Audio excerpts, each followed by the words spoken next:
জননায়কের পরবর্তী গান second single, সেটাকে নিয়ে কথা বলবো। থালাপতি বিজয় মানে ব্লাস্ট ভাই, আবারও ব্লাস্টে ব্লাস্টে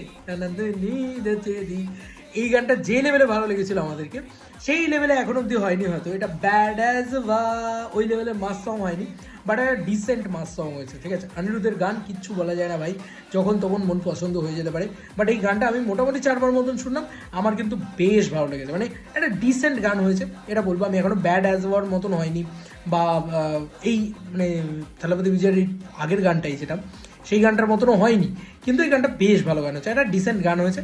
আর এটাতে মোরফা থালাপতি ফ্যান্সদের জন্য আর কি, তারা ছুটে আসছে, তারা এ করছে, ঠিক আছে, থালাপতি সেখানে সোয়াগ নিয়ে হেঁটে যাচ্ছে, ঠিক আছে, নাচছে, এ করছে, দারুণ দারুণ, মানে সব মিলিয়ে আমার বেশ ভালো লেগেছে। ঠিক আছে, আমি এনজয় করেছি, থরলি এনজয় করেছি, এবং এটা থালাপতিকে দেখার গান। ঠিক আছে, আর অনিরুদ্ধ ওরকম মাইক ফাইক নিয়ে করেই যাচ্ছে সে সমস্ত